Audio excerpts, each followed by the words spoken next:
Warahmatullahi wabarakatuh. Kali ini kita akan membahas lanjutan utul UGM tahun 2019 untuk nomor 6 sampai 10 TKD Matematika Dasar. Tapi sebelumnya jangan lupa untuk klik like, subscribe dan share, serta jangan lupa untuk klik tombol loncengnya supaya kalian tidak ketinggalan dengan video-video selanjutnya. Oke, langsung saja untuk soal yang nomor 6. Jika A adalah matriks 1, 2, 0, 1, 1, 1 dan B matriks 1, 2, maka determinan dari A transpos kali A ditambah B dikali B transpos adalah berapa? Maka kalau untuk menjawab soal ini kita harus tahu dulu yang namanya apa sih itu determinan. Yuk kita ingat kembali, jika ada A sama dengan A, B, C, D, maka determinan dari A sama dengan A dikalikan D dikurangi B dikalikan C, gitu ya. Nah, selain itu kita juga perlu tahu apa itu transpos. Kita pakai matriks 2 kali 2. Jika A sama dengan A, B, C, D, maka A transpos sama dengan A, C, B, D yang awalnya baris 1 menjadi kolom 1. Antara baris dengan kolom ditukar, itu ya, itu mengingatkan kembali. Maka untuk jawab soal nomor 6, caranya adalah kita harus tahu dulu A transpos kali A ditambah B kali B transpos sama dengan berapa. Yuk kita lihat, sama dengan A transposnya menjadi 1, 0, 1, 2, 1, 1. Seperti kita tahu, baris jadi kolom, kolom jadi baris.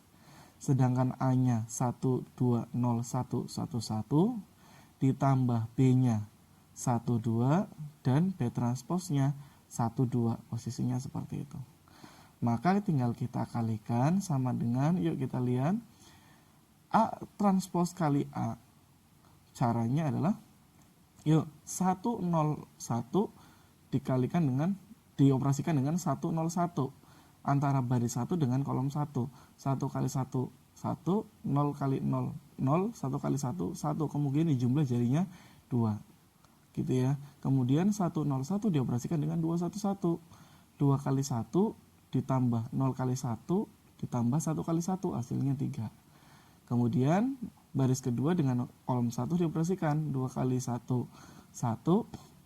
2 kali 1, 2. Tambah 1 kali 0.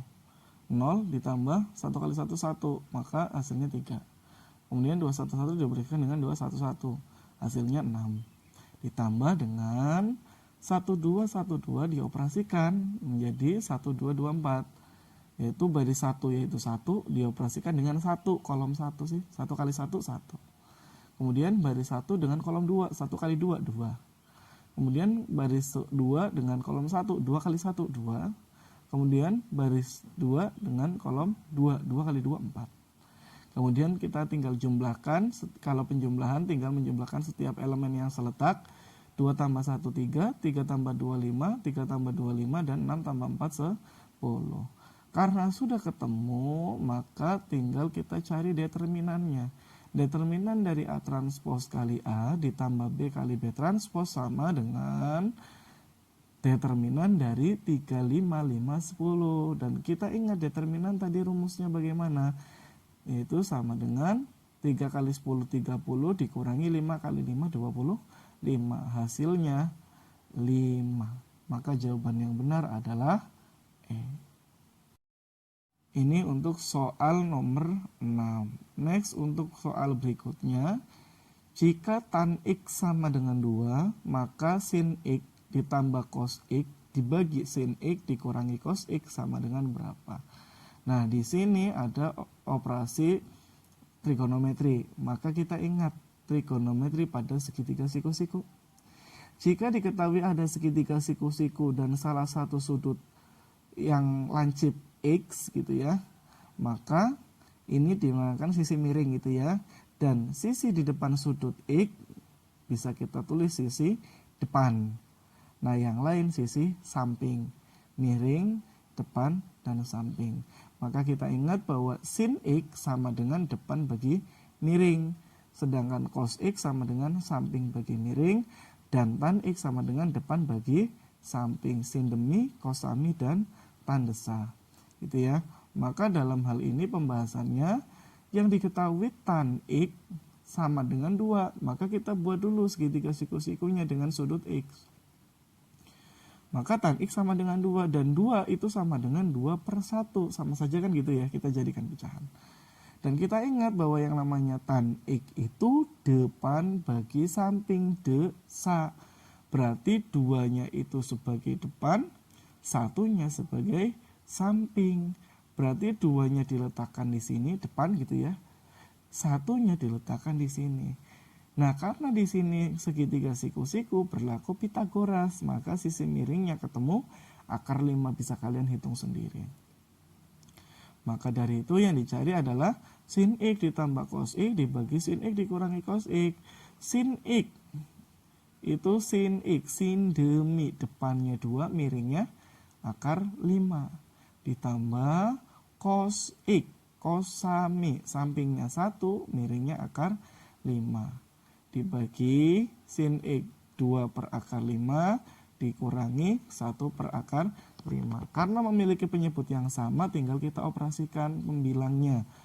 Nah, 2 per akar 5 ditambah 1 per akar 5, 3 per akar 5. Dibagi dengan 2 per akar 5 dikurangi 1 per akar 5 menjadi 1 per akar 5. Nah, sama-sama penyebut akar 5 kita hilangkan. Maka 3 dibagi 1 sama dengan 3. Maka hasil yang benar adalah pilihan D. Seperti itu.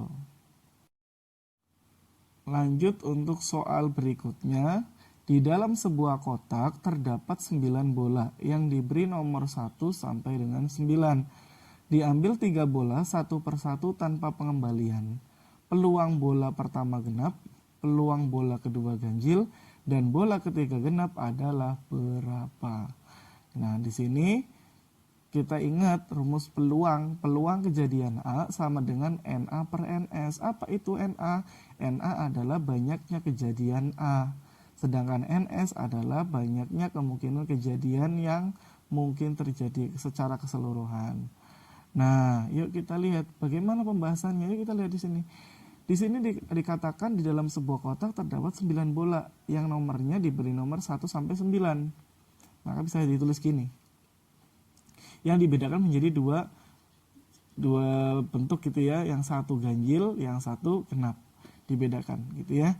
Nah, terus yang ditanyakan adalah diambil 3 bola tapi satu persatu tanpa pengembalian.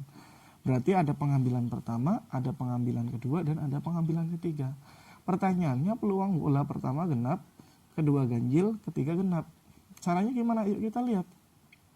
Pada pengambilan pertama dulu. Pada pengambilan pertama yang diminta adalah genap. Sedangkan genapnya ada 4. Yaitu 2, 4, 6, 8. Dan bola keseluruhan ada 9. Maka peluangnya 4 per 9. NA per NS. Genapnya ada 4, keseluruhan ada 9. Karena tanpa pengembalian, maka salah satu genap kita hilangkan. Anggap saja sudah diambil, misal 2 kita sudah ambil. Kemudian pengambilan kedua yang diminta ganjil. Ganjil di sini ada 5, yaitu 1, 3, 5, 7, 9. Sedangkan keseluruhannya tinggal 8 karena yang genap sudah diambil 1. Maka peluangnya 5 per 8. Nah, karena pengambilan kedua ganjil dan tanpa pengembalian, anggap saja yang ganjil salah satu diambil. Kemudian pengambilan ketiga genap. Genapnya sisa 3 dan totalnya ada 7. Maka peluangnya 3 per 7. Tinggal kita kalikan ketiganya. Maka sama dengan ini 4 dengan 8. Bisa kita coret 2 gitu ya. 3 dengan 9 juga sama, kita coret 3. Maka hasilnya 5 dibagi 3 kali 2 kali 7. Hasilnya adalah 5 per 42. Maka jawaban yang benar adalah C. Seperti itu. Untuk soal selanjutnya, jika M dan M kecil dan M besar, M kecil dan M besar berturut-turut menyatakan nilai minimum relatif dan maksimum relatif. Berarti M kecil menyatakan minimum, M besar menyatakan maksimum. Maksimum dan minimum dari fungsi fx sama dengan 2x pangkat 3 dikurangi 3x pangkat 2 ditambah A. dengan nilai maksimum kalau dijumlah dengan nilai minimum hasilnya 3. Maka nilai F2 sama dengan berapa? Dari sini sepertinya sudah kita pahami bahwa kalau kita mau nyari F2, berarti kan nanti X-nya pada Fx kita ganti dengan 2 kan. Tetapi di situ masih ada A. Berarti tugas kita yang pertama kali adalah harus mencari nilai A dari persamaan yang diketahui. Yang diketahui nilai minimum dan maksimum relatif. Bagaimana cara mencari nilai minimum dan maksimum? Yuk kita ingat konsepnya. Fungsi fx akan naik jika turunannya positif atau lebih dari 0. Dan fungsi fx akan turun kalau turunannya negatif kurang dari 0. Sedangkan fx akan stasioner kalau turunannya sama dengan 0. Stasioner itu bisa maksimum, bisa minimum, atau bisa belok. Karena yang di sini yang diminta adalah minimum atau maksimum, maka syaratnya adalah turunan sama dengan 0. Turunan fx sama dengan 0. Fx-nya 2x pangkat 3 min 3x kuadrat plus A. Kalau kita turunkan menjadi 6x kuadrat min 6x. A-nya kalau diturunkan kan hilang. Nah, tinggal kita faktorkan, 6x-nya dikeluarkan menggunakan sifat distributif perkalian. 6x dikali x min 1 sama dengan 0. Maka 6x sama dengan 0, x-nya sama dengan 0, atau x-nya sama dengan 1. Nah, kita buat garis bilangan. Nah, ini sebagai 0 dan 1. Nah, bagaimana untuk melihat tandanya? Kita lihat. Saat di turunan pertama kali, yang pangkat terbesarnya yang mana? Jelas pangkat yang terbesarnya ini saat diturunkan pertama kali. Dan koefisiennya itu bernilai positif, yaitu 6. Karena koefisiennya positif, kita mulai dari kanan. Di sini pun bertanda positif, gitu. Nah, kalau sebelah kanan sudah positif, maka yang sebelah kiri tinggal mengikuti yang kanan, yaitu negatif, positif. Nah, di sini positif dan negatif maksudnya apa? Yaitu turunannya, turunan positif.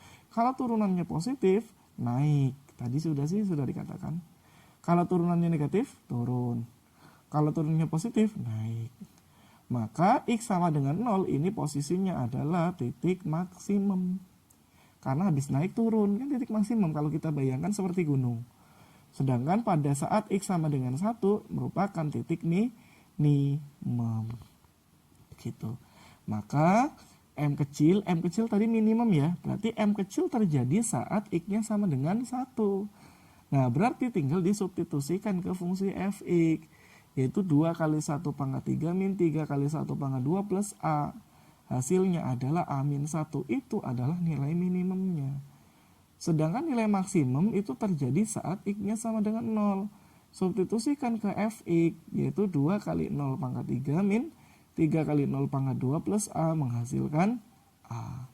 Nah, diketahui M ditambah M sama dengan 3. Yuk kalau kita lihat dari sini, M ditambah M berapa? M besar tambah M kecil. M besar A ditambah M kecil A min 1. Dan di sini sama dengan 3. Oh, berarti secara singkat kalau kita operasikan A-nya sama dengan 2. Nah, kalau A-nya 2, jadi F2-nya ketemu langsung karena A-nya sudah ada. Tinggal mengganti X-nya menjadi 2, yaitu 2 kali 2 pangkat 3 min 3 kali 2 kuadrat ditambah A-nya 2. Maka 2 kali 2 pangkat 3 16 min 3 kali 2 pangkat 2 12 ditambah 2 sama dengan 6. Maka jawaban yang benar adalah E. Lanjut ke soal yang terakhir untuk video kali ini, nomor 10. Jika X adalah sebuah sudut dengan X antara 90 sampai 180 dan 4 dikurangi 2 cos kuadrat X dikurang sama dengan 5 kali sin X, maka nilai cos X-nya berapa? Gitu ya. Yuk. Di sini ada X sebuah sudut dengan X-nya antara 90 sampai 180. Ketika X-nya antara 90 sampai 180, dia berada di kuadran berapa? Kan kita harus cari kuadrannya dulu ya. Yuk kita ingat. Jika ada diagram seperti ini 0 derajat, ini 90, antara 0 sampai 90 derajat itu disebut kuadran 1. Antara 90 sampai 180 disebut kuadran 2, 180 sampai 270 kuadran 3, dan 270 sampai 360 disebut kuadran 4. Dan di kuadran 1 yang positif semua. Jadi baik sin, cos, tan maupun kebalikannya semuanya bernilai positif. Sedangkan kalau di kuadran kedua yang bernilai positif adalah sin dan kebalikannya kosek. Gitu ya. Sedangkan di kuadran 3 yang positif tan dan kebalikannya yaitu kotangen. Sedangkan kalau di kuadran 4 yang positif adalah cos dan kebalikannya sekan, atau biasa disebut semua sindikat tangan kosong buat menghafal gitu ya. Nah, seperti ini. Maka kalau dilihat di soalnya, X-nya antara 90 sampai 180, berarti X-nya berada pada kuadran 2, yang artinya yang positif hanya sin dan kosek. Kalau yang ditanyakan cos, pasti hasilnya negatif. Dan seperti kita lihat di pilihan ganda semuanya negatif. Yuk, kita ingat juga bahwa dalam identitas trigonometri kita juga punya sin kuadrat X ditambah cos kuadrat X sama dengan 1. Ini juga jangan sampai lupa. Yuk, kita lihat pembahasannya. Di sini ada persamaan 4 dikurangi 2 cos kuadrat X sama dengan 5 sin X. Ada cos, ada sin. Maka lebih baik kalau ada seperti ini, kita harus mengubah salah satu menjadi bentuk yang lain supaya sama. Kalau sin X kita ubah jadi cos X susah, maka yang kita ubah adalah cos kuadrat X-nya. Karena kita punya cos kuadrat X sama dengan 1 min sin kuadrat X. Kita rubah biar sama-sama sin. Maka tinggal kita kalikan 4 dikurangi 2 kali 1 2, min 2 kali min sin kuadrat X plus 2 sin kuadrat X sama dengan 5 sin X. Maka pindah ruas, 2 sin kuadrat X tetap di ruas kiri, 5 sin X dari kanan ke kiri jadi negatif, 4 dikurangi 2 menjadi plus 2 sama dengan 0. Maka tinggal kita faktorkan, yaitu 2 sin X min 1 dikali sin X min 2 sama dengan 0. Kalau kalian bingung, dimisalkan dulu sin X sama dengan variabel misalkan A atau B atau C itu boleh. Kalau bingung menggunakan sin X. Nah, tapi yang sudah terbiasa ya langsung saja tidak apa-apa. Ya, berarti karena 2 sin X sama dengan 1, maka sin X sama dengan setengah ya. Bisa ya, paham ya? Atau sin X min 2 sama dengan 0, berarti sin X sama dengan 2. Dan sin X sama dengan 2 tidak berlaku. Kenapa? Karena nilai sin itu antara negatif 1 sampai 1. Minimalnya negatif 1, maksimal 1. Tidak mungkin sin X hasilnya 2. Maka sin X sama dengan 2 tidak berlaku. Maka yang berlaku adalah sin X sama dengan setengah. Nah, sin X sama dengan setengah artinya X-nya 150. Kenapa tidak 30 derajat? Karena dia di kuadran 2, ingat. Gitu ya. Sebenarnya sin X sama dengan setengah, X-nya sama dengan 30. Itu kalau di kuadran 1. Karena X-nya ada di kuadran 2, jadi 180 min 30 yaitu 150. Karena X-nya 150, maka cos X-nya sama dengan cos 150, yaitu negatif setengah akar 3. Maka jawaban yang benar adalah A, gitu ya. Nah, ini untuk soal nomor 10. Oke, itu aja yang dapat saya sampaikan. Untuk soal-soal berikutnya ditunggu saja, makanya jangan lupa untuk klik tombol loncengnya supaya kalian tidak ketinggalan dengan video-video berikutnya. Terima kasih dari saya. Assalamualaikum warahmatullahi wabarakatuh.